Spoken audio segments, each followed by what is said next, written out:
Hey guys, Elayna here. You're watching Black Hollywood's live political culture. Today we have guest host Michael Rippe. We're going to be talking military equality, Attorney General Loretta Lynch, and will Washington, D.C. be the 51st state? I don't know. Stay tuned. You're tuned into Black Hollywood Live, political culture. You just got it tonight. Hey guys, welcome to Political Culture. It is the day after the 4th of July, and I'm so excited. Like, I'm pumped. Like, I am. I'm like a little nerve-guided today because, as you can see, Drexel isn't with us. He's so sad that he can't be here, being that he clarified today as the biggest Hilary Clinton day, or big Hilary Clinton day, whatever that means. Drexel, you know, get on the live chat and let us know. So you can find me on Twitter at Hey It's Lay. What's going on, guys? You can follow me at Sorrells. And our guest host, Michael Rippe. What's up, guys? You can find me on social media at Mike Rips. Awesome. How was your guys' 4th of July? How was the holiday? You know what? Mine was actually pretty relaxing. I kind of chilled at the house. I heard the fireworks completely all night. But other than that, it was pretty cool. Ate some food, some ribs. Ooh, I had some ribs. I know. Oh, so good. What about yours? What'd you do? It was nice. I was in Arizona with my best friend. Oh, Came back, saw some fireworks late night here in Los Angeles. It was beautiful. Yeah, I heard the 4 or 5 was like ridiculous, They were packed with honestly, everywhere. yeah, it was crazy. they were popping fireworks like the entire night. Like it was like 1 o'clock in the morning. It was still Yeah, even this more like daytime. I'm like, really, guys? It's over. They're still popping fireworks. They always do like pop fireworks like 3 days before it and 3 days Exactly. after. Anyway, as you can tell, we're really excited to be here today. We have so much to talk about, and I know that we're talking about fireworks, so it's pretty awkward to go into the death penalty. I know. And it's not really funny to talk about that, but I don't know if you guys have noticed, well, if you know this, but this week the Democratic Party actually endorsed abolishing the death penalty. So basically that means that they want the death penalty to be over. Yeah. Now, it's been a little back and forth because the Democratic Party is ready for it to be over, and the Republicans not so much. Yeah. However, one of the biggest controversies this week is that although the Democratic Party endorsed abolishing the death penalty, Hilary Clinton is still for it. And mainly because of, what's the guy name? I don't even remember their names. You know the Charleston shooter? Yep. Yeah. Okay. His name is not important to me, but mainly she supports the death penalty in that case because she feels like he deserves it. So I'm curious, what do you guys feel about that? I'm actually for getting rid of the death penalty, and simply the reason why is just for the simple fact that I think it's a cop out. I think that when somebody has the nerve to take a life or whatever the crime is, you need to sit that out, and you don't need to have death row. I just feel like you need to sit that time out and think about it every day. So. That's how I feel. I mean, certain extreme cases, like for instance, like you said with Hillary and her talking about the gentleman who took the 9 lives there in South Carolina at the church. Those are extreme cases that I feel where I'm kind of still on the fence about. But for the most part, I feel like no, you're gonna wait your time out. It's 30 years. Hey, knock your 30 years out, buddy. Right. That's an interesting take. I'm actually going to have to say I disagree with the idea of abolishing the death penalty.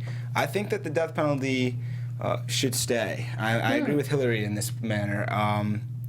Look, if you take a life, your life should be given. And I think that actually, I'll go a step further. I believe that the death penalty should be that however you commit a murder, you should be murdered in the exact same way. Oh, wow. And furthermore, furthermore, I believe that there should not be state laws. I don't think it should be okay if you commit a murder in one state and you don't have a death penalty opportunity, but in another state it would be considered, you might get death for it. I think it should be a federal law, and I think that if you kill someone, you should be killed the exact same way. Right. It's so funny that you bring in, it's not funny, it's interesting that you bring in the fact that you think it should be a federal law and not by state, because if you look at the state map and see which states still use the death penalty and which don't, 18 of the states have already abolished the death penalty, and others like states like Washington and New Hampshire are still using death penalty by hanging. Like that's how you were punished for your crime. Yeah. So it still goes as far as that. Go ahead. Also, we are the United States of America, so I think in this scenario, I think that it should be one way for the entire country. I don't think it should be okay if you murder 20 people in one state, well, you're just going to go to jail forever or whatnot. But if you did it in another state, like 30 miles to the left or right, east, north, I don't think that should be the determining factor. So anywhere in this country, if you murder someone, I mean, there has to be 100%, proof. Yeah, I don't want to just start killing random people. Of course. But I do believe that the death penalty should not be abolished, and I think that would be a deterrent. Because I think that a lot of people, getting to sit in jail, especially the way jails are these days, it's kind of luxurious for some people. True. I wouldn't know. But what about? Yeah, right. I haven't been there, but you hear about But I mean, Right. Well, I guess my thing is, what about the people that do commit these crimes and they're screaming out like, "Well, yeah, kill me, take me to jail," and we give them exactly what they're at. That's one of the ones I'm like, no, we don't want to do that Because you want it to die. Yeah, you want it to die. Another thing about that, though, we're spending money to keep these people alive. That's it's true. a lot of money. True. I don't think that we should be spending money on these people that commit these heinous acts and letting them continue to live. I think it should be a deterrent. However you do something to someone, you should get the same exact result, so that at least it's an eye for an eye. That's the way I see it. I agree with you on some of your points, but I think for me it just goes a little deeper because there are so many times where sometimes it is an accidental homicide. You know what I mean? Like, I didn't really, you know what I mean? Like, there's a father in the news right now who killed his 14-year-old son at a gun range. Yeah. So if charges are pressed, which they might not be in this case because it was rude and accidental. Yeah. Correct. But if charges were pressed, would he then need to be sentenced to the death penalty? Exactly. I think it's clearly the type of scenario where there's going to have to be some leeway and loopholes and some clarification of certain points. But from an overall point, like, I don't think that the guy that killed 9 people in the church deserves to live anymore. Right. Yeah. And and taking his life, that doesn't get the 9 people's lives back. But I don't want to pay for him to get to still live and have anything, get to enjoy food or anything. Yeah. I don't think he deserves that, and I Yeah. don't think that any of us deserve to pay for him. I agree with So that. I think I do agree with Yeah. I think there should just be, obviously there's got to be more detail to this plan, but Yeah. that is my opinion on the case. And I appreciate that opinion because it's definitely a perspective that is different from my own. Not saying that I personally want the death penalty to be abolished, but I'm not in charge of another person's life. Yep. And I know that sometimes, people who commit these crimes feel like they are, but I mean, I'm not God. Yeah, I don't want to tell you, yes, you can live, no, you can't live. That is not my decision, and I don't want that decision. However, when it comes to being punished for a crime, I do think that sometimes we are a little too lenient as a country. Like, we are spending money, we're giving time, for it to be for the criminals to rehabilitate and come in. And I don't know. In some cases, it's just like, for me, when I think about people who kill, I go automatically to the hood or like to the ghetto, and I think about that. And you have like teenagers who are in gangs killing for fun. Like, it's nothing to them. And in that case, we do need to take stronger measures in punishing them so that they can realize it's not a game. I don't go to any specific place when I think about murder. I just think about the fact that if you're going to commit murder, that's an accident that you don't get another second chance on. A lot of accidents you get a second chance, rehabilitate. There are some accidents that's it. It's too deep of an accident that there is no apology accepted, move on. That's too much. That's there's a few things, and I think when you take someone else's life, your life should be given. So that's just my. I guess my question is, should it be based off of gender? Because there is a lot of states who haven't done death row for women in like decades, which I think is very crazy. I don't think gender plays any role. Black, white, female, male, transgendered, whatever it is. You kill someone, you get killed the same way. I think it's simple, really. Yeah. And I mean, I guess we'll just have to see what happens with that, because can I just say, interestingly enough, that idea that Hillary actually doesn't want to abolish it, but the Democratic platform is to abolish it, is actually based off of Bernie Sanders. He wants to get rid of it. He does. So it's an interesting divide amongst the Democrats. Yeah, Senator Sanders is definitely ready to abolish the death penalty, and I guess that's what the whole controversy about it is now. That's why it's in the news. That's why it's in the media, because she's taking her own stand and she's like, no. And I have to say that with everything surrounding this election and her as a nominee, I do appreciate that she is standing for whatever her thought is or however she feels about it. It's like, okay, yes, I'm a part of this party. Yes, I am fighting for you. However, when it comes to this case, this is what I think should be happening. And I'm not going to allow you to tell me, like, you know how we imagine presidents and basically they're just puppets and everybody else pulling their strings. This is an example of how she's taking a stand and like, you're not going to puppet me around. This is what I feel. Yeah. And this is a way that politics should work. It shouldn't be that because you're part of a party that no matter what, you follow the party, which we're seeing a lot from the Republicans right now, just because of their party lines. I like to see, independent thinking, and regardless of being a broader theme, maybe you're on the same lines, but you have differences, and you don't just say, no, I don't have differences. You talk about them and you say, this is why I have this difference. We can still agree on a lot of other things and disagree, and that's so I like that. We were talking about that last week and even the week before that. It's a healthy relationship. It really is. It's not okay if you say something and I'm just like, oh yeah, that's what it is. Like, it's okay for me to have my own opinions and disagree as long as we go about it in a healthy way. You know what I mean? And with that said, with Hilary Clinton, standing up for what she believes, and if she's elected to be president, she will be the first female president of the United States of America. And I think that would say something, because now we're moving into more military equality as well. Yeah. So this past Thursday, who was it that said it? Defense Secretary Ash Carter announced that transgender people will be able to serve in the military. Yes. Now, with this announcement comes health benefits and just all accommodations that will accommodate a person who is transgender. So they would also be able to get surgery and things like that. And there was a little controversy because Republicans aren't yet ready to knock that door down. So it has been going back and forth. But I think that this is a positive step with all of the equal rights that we've pushed forward with. I think it's like, why is this ban the last one to be lifted? Like, why did it take this long to say, okay, And here's the thing about the military. It is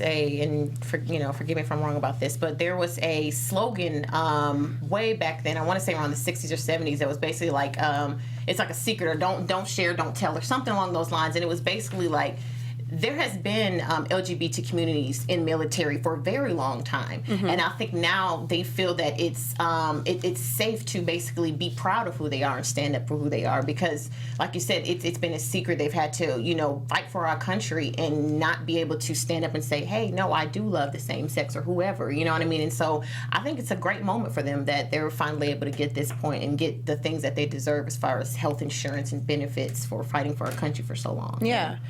Absolutely. I mean, this is my belief in general. I mean, equality for all. So it doesn't matter who you are, what you are. Of course, they should be part of our military, and we need it. And they've been. It's important that we're taking these steps, whether they're too late or not. But it's important that we're taking these steps finally to acknowledge them and at least recognize that they need to be just as any of us would be part of the military. Right. And it's important, especially these days with the military that we have. We need to keep it as strong as possible, and some of the strongest people will be transgendered. Yeah. It's a little scary though, because of the personnel in the military now, the numbers are really low for those who are transgender. Yeah. But they've been serving in the military for years. So like now that the reports are coming out, now they're like, okay, I need to qualify for these benefits, or you can give me this medicine to help with my transition and etc. And it's like, this is the first time that the ban is being lifted. And me saying that the ban is being lifted, it's still going to take a whole year before it actually goes into effect as far as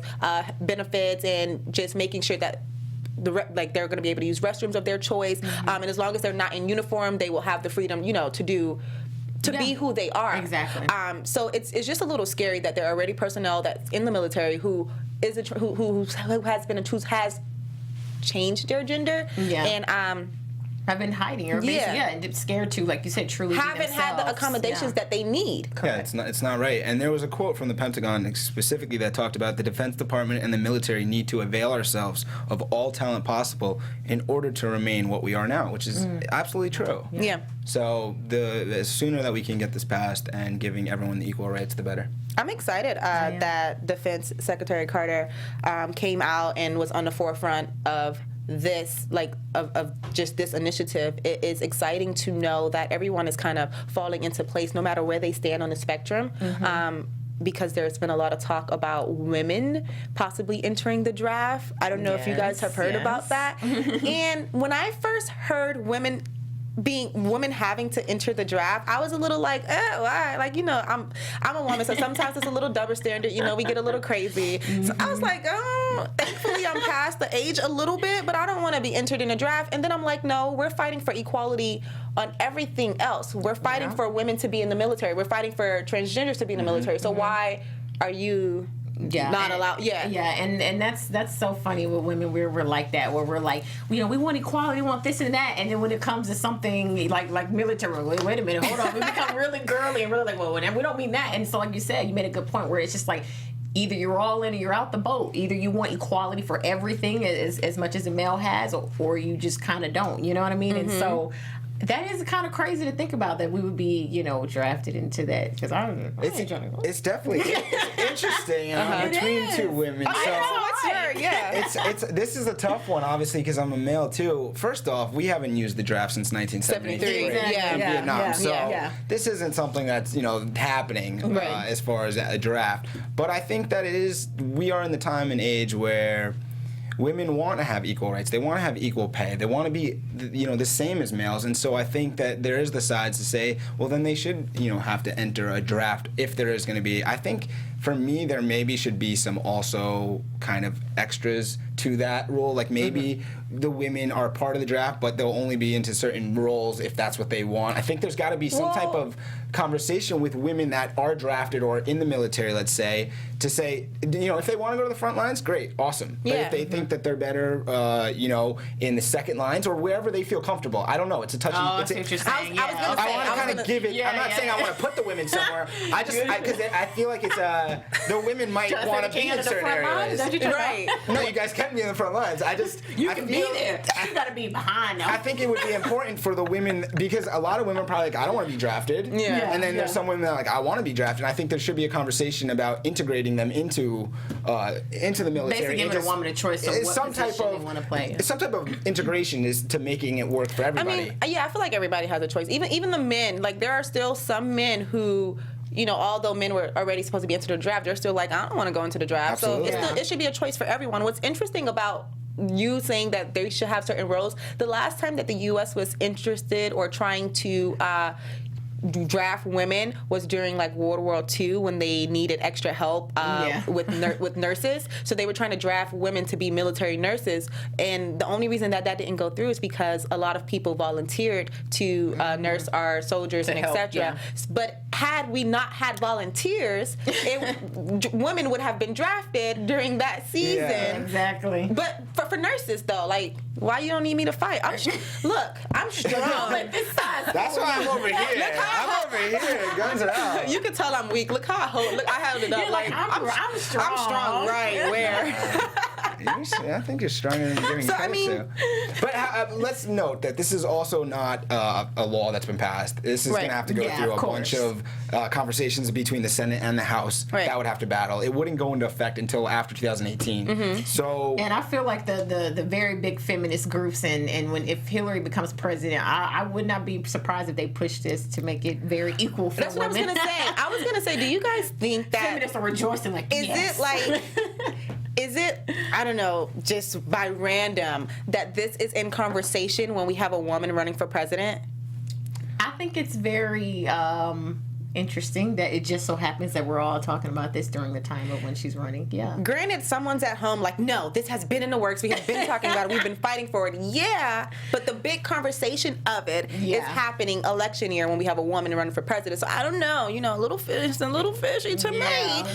All of a sudden they want to talk about it. Yeah, for sure. I mean, I guess we'll just have to see how that goes. I am excited for it, though. I do think that as a nation, we do need to push equality forward. And why are you smiling about this? Like, are you happy? Like, what is it? Like, you're like, yes. More women, let's change that. I'm not. No, I think, honestly, I believe that it's great, because I think that just the fact that we're talking about giving this is kind of like equality. We're trying to figure out another group that's saying they should be a part of it and have equal rights. Forget the part or the group that wants it. You're saying, here's another area where we're trying to make it, make it even. Yeah. And I think anytime we can bring everything to an even playing field, that's great. Yeah, like you say, even the fact that we're even talking about they're even presenting this idea or this opportunity for women, or just it's America is many different faces, many different races. Where there's no gender role to us, and so the fact that America is really trying to make big strides into this, it's exciting to see. It really is. Yeah, it is exciting. Senator John McCain, he said the fact is, well, you know, he's the chairman of Arizona. Yes. I don't know why, like, my tone automatically changes when I talk about certain people, and I don't know he's why. He's a war hero, John. I know. I wasn't bothered by McCain that much when he was. I actually was okay with McCain. He's a little bit older, but he was okay. He was okay. I say that. You know. He went ahead and said, every single leader in this country, both men and women, members of the military leadership, believe that it's fair, since we open up all aspects of the military to women, that we would also be registering for selective services. So they will be going into, I guess, different fields, which is awesome. It is exciting. It is a little nerve-wracking because, you know, I got younger sisters but I guess the best part about it is the draft hasn't been used since 1970. Right. Like, it's effective if we need it. Like, yeah, we can call it. We could call on it. We know we have soldiers, but it wouldn't happen. If there, if there was, you know, knock on wood, hopefully we don't ever need to use the draft. But a lot of people would volunteer too. Yeah. So you think so? I do. People. You remember after 9/11? No. I do, at least in high school. I was like in 5th grade. I was in really? In high school. I was like everybody was like, I want to go. They're ready to go. They were really ready to fight for the country. So there's a lot of patriotic individuals in this country, and they show up when times are toughest, and I certainly believe at any point in the future they would. Mm-hmm. That's good to know. I didn't know that. Like, at least the people I'm surrounded by, they're like cowards. I'm like, dude, do you not want to fight for your country? And they're just like, I don't want to come back dead. I'm like, exactly. Think about all the brave women and men who are out there sacrificing their lives, their families, for you to be comfortable. That's right, and that's why on every holiday where we have freedom and these celebrations, it's really important that everyone takes a moment to realize why we're able to enjoy these moments and holidays and family and stuff, because people are fighting for our freedom always. It's bigger than the barbecue and the beer, obviously. It definitely is. And deeper meaning that people miss a lot, you know. I do think that I see a lot of people who do stop and take the moment to, appreciate what exactly it is and the fact that we had freedom. So before we move on, I just want to know if you guys saw, while we're on the topic of military and just freedom, and 4th of July was yesterday, there was a lot of controversy on my timeline about why are we celebrating the 4th of July I knew you were gonna say that. when we're not free? And I'm just like, what are you talking about? Like, they were just like, we're like, what makes us free? The fact that you could get on Facebook and write that post, hello? I was just like, I don't know, it blew me. Yeah, well, part of the reason why they were saying that, I know you're speaking about the Juneteenth.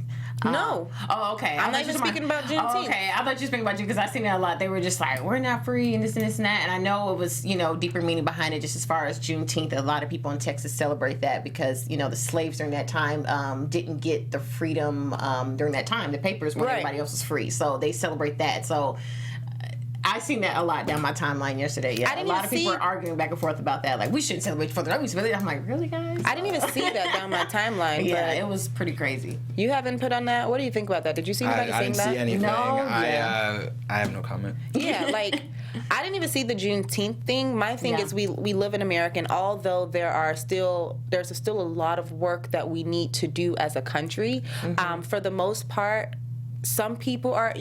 I guess it just depends on perspective. Yes. It depends on how you look at it. So I can understand it, but I just didn't think that, like, if that's what you're screaming, don't wait until the Independence Day to start screaming it. Scream it all year long, but don't wait until you see people. So, like, it's almost like you're trying to be the Grinch, trying to steal people's joy, like, here and there. And it's like, come on now. Just let people celebrate what they want to celebrate. It's easy to nitpick also, and social media allows for a lot of easy being negative. Sure. It's almost like with the BT Awards when Jesse Williams and then Justin Timberlake got attacked when he jumped on Twitter, and it was just like that nitpicking moment. It's the type of society we are. Yeah, especially in the social media world. So for sure, people love jumping on the bandwagon, and when I say bandwagon, I mean a lot of people who are not in support of Hillary is because they feel like they can't trust her. Part of the reason they can't trust her is that in 2012 there was the Benghazi Benghazi, yeah. I think I'm saying that right. The Benghazi attack, which was deadly to some American people, and they were looking to point the finger at someone, and they were trying to point the finger at Hilary Clinton because she was Secretary of State at the time, and they're blaming Obama administration about it. So with all of that happened, she's basically like, she's telling them to move on, but she's telling the Republicans to move on, but the Republicans don't yet want it to be done because they feel like someone needs to be responsible for these attacks. And it's just so funny that it's back in the media now. Like, this happened 4 years ago, and although no one has yet been punished, they're like, no one lost money, no one lost their job, something needs to happen. What's going on with that? And I mean, I don't necessarily know if we should be like pointing the finger. Like, they've already done investigations, like $7 million worth investigations. Yeah, and it's just they went through email. They've pretty much done. And I know she's said on numerous times, like you said, to just move on, that it happened. And she's never, and not no Drexel has spoken that too, where she's definitely not afraid to say that she's a war hawk and that she kind of stands behind that. And I think she's kind of just at a part where she's just like, look, that's old news. It's more bigger things that we need to be focused on right now. Right. So.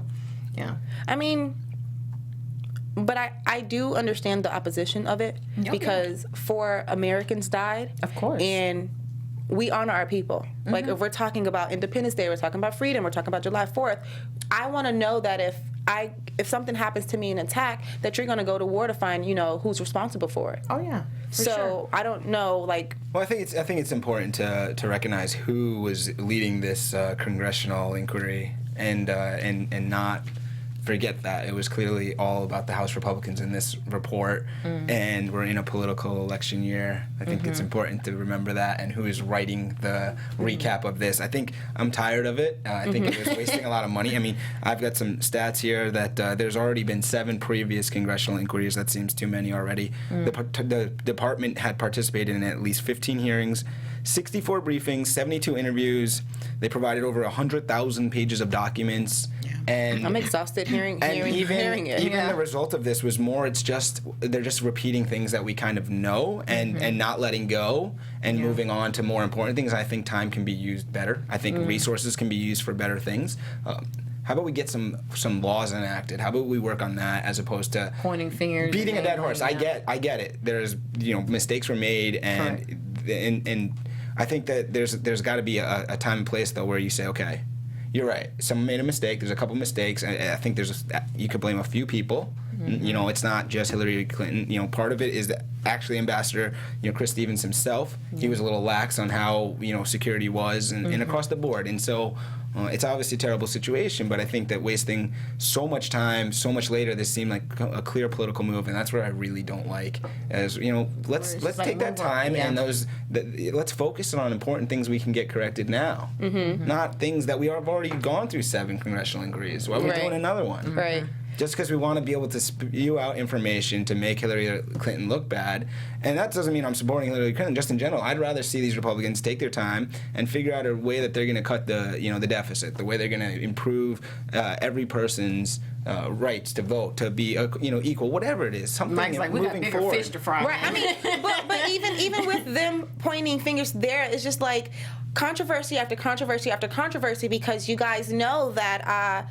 The email scandal, like today, the FBI has cleared her of charges. They decided that they're not pressing charges, and basically she's good to go. However, last week sometime, Bill Clinton had a meeting with Attorney General Loretta Lynch, and I know Hilary Rippe is on here, and she's like, "Do you guys think you'll be talking about Bill Clinton and the Attorney General? We're talking about it now."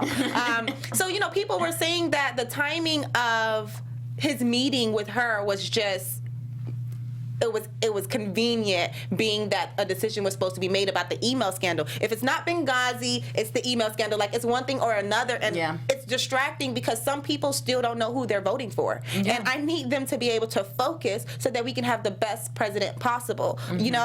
So they brought up the email scandal, and Bill Clinton was just like, he was like, it was innocent. Her plane was next to mine. I went over there to say hello. We talked about golf and our grandchildren, which is so cute because they're old. What else can they talk about? Yeah. I mean, they brought up a lot with Hillary. Like you said, it's just really, I mean, they're still, I literally just passed through a channel. I was watching TV like the other day, and they were talking about Monica Lewinsky. I'm like, really? Are we talking about Monica Lewinsky? And it's 2016? Like, what? And it's just, well, how does Hillary feel about it now? Like 20 plus years later. And it's just like, why does that even matter? matter. Like Yeah. she's, and so like you said, beating a dead horse. Like we have bigger things to talk about, and they're still talking about things that have no value anymore. That's old news, So I thought it was poor timing on Bill Clinton and Right. and Loretta's. Come on. I mean, interaction. I think clearly they know they're in the public eye. There's Right. going to be people seeing them. It just really bad Right. timing. It wasn't a smart move, regardless of what they were talking about. Grandkids, talk about the grandkids not on a plane on a tarmac. It seems fishy, and you're just giving fuel to fire. And to the Attorney General's defense, she did, come out and say, I can understand why you guys think that it was a secret meeting or why why you thought we may have been discussing Hillary Clinton, because she could have easily said, you know what, Bill, don't let, like, you can't come on the plane right now. Let's not do this right now. We'll catch up. I'll call you. Like, it could have been something different. So I don't know if it's a cover up. I don't think it was a secret meeting, because that people are watching you and you literally like walked over there like, what's up? So I don't really, Yeah, I don't think so either, but I think also they just got to be smarter in this situation. Don't give an opening. Don't create an opening for Republicans to drive through or the other party to say, well, look at this, and then create a whole firestorm. It just doesn't look good. For anyone to criticize. You can limit that. Yeah. You're in control of that. So I thought they could have done a better job there, Bill. And I think we forget that they're humans, and like you said, Bill probably just didn't mean anything. He probably was passing through like, "Hey, how you doing?" and just got caught. And it sucks because when you're in these really big, high power positions, you forget. You know what I mean? That you can't just go speak to whoever just briefly, and they'll think that you know what I mean. It's just some normal conversation. They're gonna have every deep, high, meaning to it. So, yeah. Well, Attorney General Loretta Lynch said that it was innocent. I'm going to say that it was innocent. They weren't discussing. I mean, whether it was innocent or not, today the FBI they recommended not to press charges. So what can we really do about that? Now, if the conversation comes up again, there's a problem. Now you realize how much of a distraction that it's trying to be, compared to the bigger picture here. So hopefully that is not what happens. Yeah. Anyway, that is all we have for main topics today. Yes. That was actually pretty good. We went into death penalty. Like, it was pretty heavy. Yeah, it was. And I'm sorry to tell you that it's only going to get heavier for you, Michael. Because you're on the hot seat. Because you're on the hot seat. We're going to do a brief session of this or that. We just want to see where you stand, because, you gave us a lot of good feedback and a lot of good commentary, but I noticed that you haven't really told us, where you stand as far as Democratic or Republican or who you're voting for. You didn't give us any of that. So hopefully these questions can kind of get us a little bit. Dig deeper into your life. Dig deeper into. So I guess, to start off, so you can give us a little more. Sure. Democratic or Republican? Independent. Okay. Nice. And you don't cheat the game now. No, not cheating. Independent. Okay. I vote for people, not parties. Right. Like that. So would you say you're pro-life or pro-choice? Ooh. This is getting hot. No warm-up. I know, right? You went straight to it. I'm pro-choice. Pro-choice? Yes. Why do you want to elaborate on why you're pro-choice, or? I believe it's a woman's right to choose, Okay. and I think it depends. It's not as easy as just saying pro-life or Black or white. pro-choice. Yeah. I think there's variables involved, but let's say you're raped. I don't think you weren't planning to have that kid. I think you should have a choice, and there's we don't need to be bringing children into the world that aren't meant to be brought into the world, let's say, and this is a tough situation and topic, so this is definitely getting hot for me. I believe it's a woman's right. That's And I really what it comes down to. appreciate your openness to even give your opinion on it, because some people be like, next question, no thanks. It's kind of like, I don't think it's my right to say what you should do with your body and what happens with your body. So, Okay. I like that. That's a good So answer. recreational marijuana or criminalizing drug use? Well, those are two different things.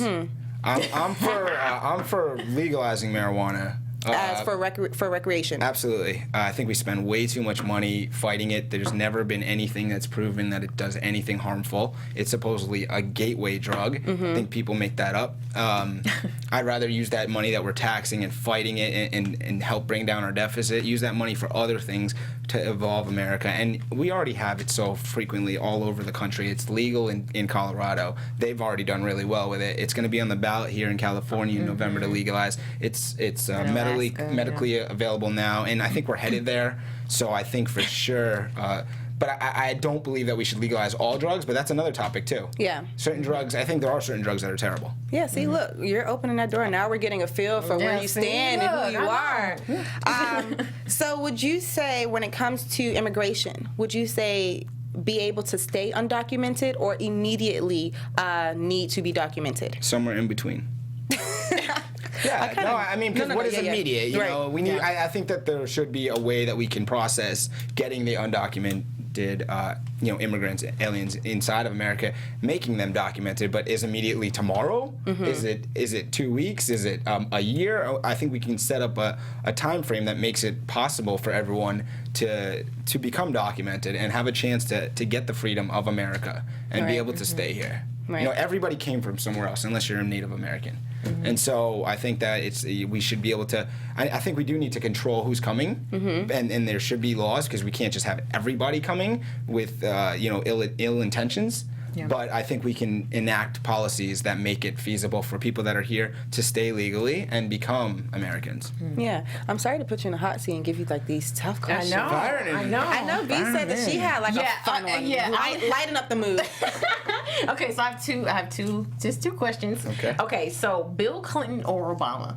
If you could pick between those two, which one? It depends. Are we talking with the women? If it's with the interns, I'm all on Bill. We're just thinking, in general. You know what? The reality is that we still have some time for Barack Obama.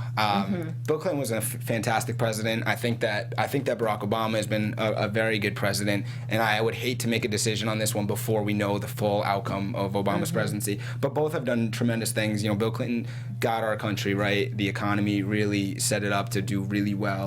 Whereas Obama has taken, when he came into office, the economy was terrible, and he's really turned it around. Yeah. He's gotten rid of a lot of the terrorists. He's done a lot of good things for the country while fighting, a complete party that was just sole's purpose was to not let him get anything accomplished. So a lot of credit to Obama, and I'd hate to say either or right now because we haven't finished. Yeah. And lastly, just to keep it real light, Instagram or Twitter, or you can pick another one. But out of those two, what's your favorite? I like Instagram. Instagram, you gotta put pictures out there. Twitter's so easy to just troll people and then say negative things right away. Instagram, you get to control whatever you want and say anything. So I like Instagram. I like that. Okay. And you can find me on Instagram at Mike Rippe. Come on, shameless plug. Let's go. Also, one thing. Shout out to my mom. She asked a question. Oh, hell and my dad. Yeah, you were in the comments. Thank you for live chatting us. Yeah. So I'm going to go ahead and turn it on to B for the trending topics. What's happening? Side of the bubble. Okay, so we're, coming off the high of 4th of July and, the fireworks and Independence Day. And so what's going on is that Washington, D.C., as we know, is a federal district here in America. And so they have been voting to make it our 51st state. And they actually just went into voting last week.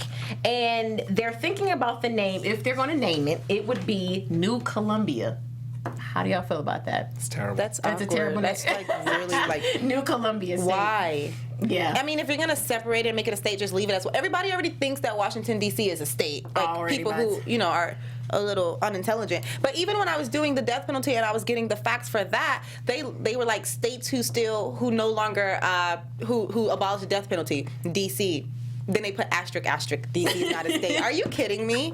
D.C. is not a state. Don't even put it on there. Yeah, so that's what they've been doing. And so they said that this fall, the D.C. Council will hold hearings for the proposed draft for the state constitution, and then residents will be able to vote for a different name if they don't like the New Columbia, which I'm hoping, because that's a horrible name. That doesn't even sound like it's in America. I know. Hey, you live in New Columbia? I just feel bad for the children. There are some kids right now who are learning the state song in order, and then you're gonna bust out with New Columbia or whatever they decide to name it.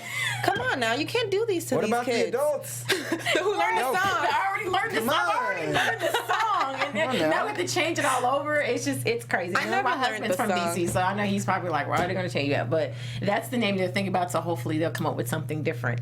To move on, so in Toronto, they had their Pride Toronto this just past week.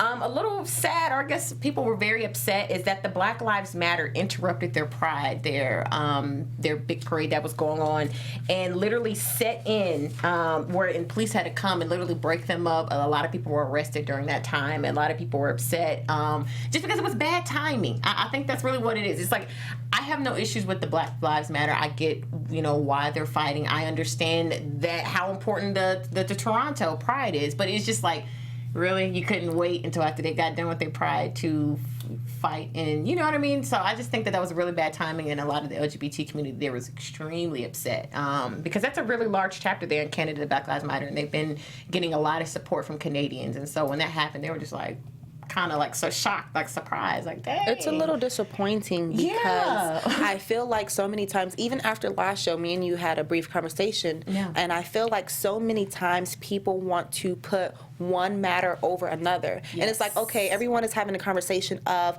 equality and equal rights, but why are you trying to make it seem like whatever it is that you're dealing with is more important than what I'm dealing with? Because what I'm dealing with is not like, we're on the same, we're both dealing with something. So we both should be standing, hand in hand, trying to fight our matters together. We're stronger when we're unified. So it shouldn't have interrupted, it shouldn't have interrupted the Toronto Pride. That shouldn't have happened. And it shouldn't be vice versa. Even when we were talking about the Jesse Williams speech, you shouldn't be up there talking about, well, he didn't mention anybody. Right now, that's that platform for there. Yeah, he chose to use that platform. Right, but that's what I'm saying. About, so in Toronto with the Pride, right now we're talking about Pride. Like, this is what's happening. Don't come at me with Black Lives Matter. And don't get me wrong, I am pro Black Lives Matter. But that just wasn't. You don't interrupt somebody who is trying. You know what I mean? Like, they're fighting their cause, and then you're like interrupting and trampling over their cause. We are all dealing with something, and I don't want to fight someone else. Like, I'm already fighting my cause. Now I have to fight you because you don't. It'd be different if the Pride there in Toronto let them in and said, "Hey, yeah, y'all come do y'all's cause at the same time. We don't mind sharing the platform with you guys." But I think when they were like, "Wait, we support you guys. Y'all just came out of nowhere and just." Trampled it's disrespectful. Over. It is. It was a really big respect issue, and the LGBT community there was very, very upset, and so it's very disappointing to hear. You know? I hated it. Black lives do matter. It's just not your time or place. They could talk about it with the Pride movement, not at their time of And don't misunderstand me when I say Black Lives Matter, but that wasn't the time or place. Black lives always matter at all times, but as far as when you're going to go protest, you don't interrupt someone else who's having, like a meeting of their own almost. Like, and kind of like it's the same way you wouldn't want the LGBT community to sit in on the Black Lives Matter moment. If it was vice versa, just the general thing. It was the wrong time and place. It was definitely wrong timing. And then to go on Canada, like I said, they have some really good news going on. The Prime Minister just announced there in the government that they're going to be doing gender-neutral identification cards, which I thought that was pretty interesting. They said the province of Ontario has already announced it, and they will be removing gender from all health cards as well. I just thought, that was really interesting. I think Canada's really trying to make their stride and really let the LGBT community give them, all the choices as well as everybody else. I think that's really... What does a gender-neutral ID mean? Basically, like, you know how on our identification cards it says, like, female, whatever health, whatever identification card that we have, whether it be health, whether it be driver's license, whatever, it will no longer say male or female. It won't say nothing. I thought that there was going to be a third option, male, female, or X.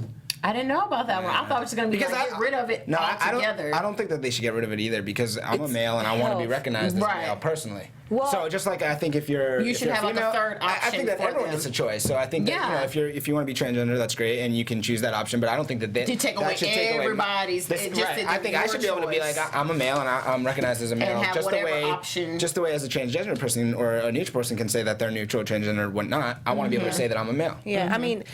That topic, literally, we can go for hours. And because I still have a lot of questions and at least a lot of thoughts that I want to put out on that. But unfortunately, that's all the time that we have for today. It was so good. I know. Of course, you guys can follow us on Twitter at BHL Polyculture. You can find me at Hey It's Lay. You can find me at B Sorrells. You can find me at Mike Rippe. It's been really fun. Yeah, I know. And if you wanna find Mike more, you can catch him on the AfterBuzz shows. He's doing. Below Deck Mediterranean later tonight. Check it out. Yeah. And then you're also doing the Survivor. Yeah. So you can catch him on AfterBuzz. And Drexel, we miss you. You'll be back next week. Make sure you follow Drexel at Drexel Heard. He'll be back next week. He was so sad that he couldn't be here today. Yes. But we'll continue pushing forward. I hope that you guys were able to be engaged in this show. And I guess until next time, we'll talk to you then. Thanks for having me. Of course. Thank you.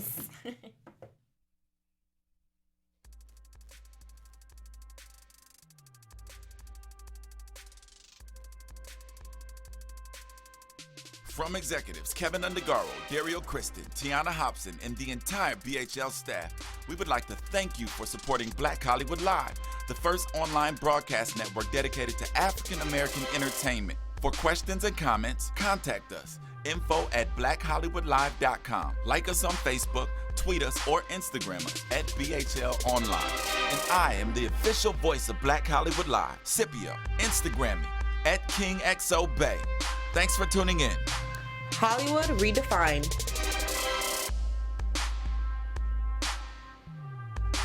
The views expressed here are those of the host only and do not necessarily reflect the views of BHL or its owners or principals.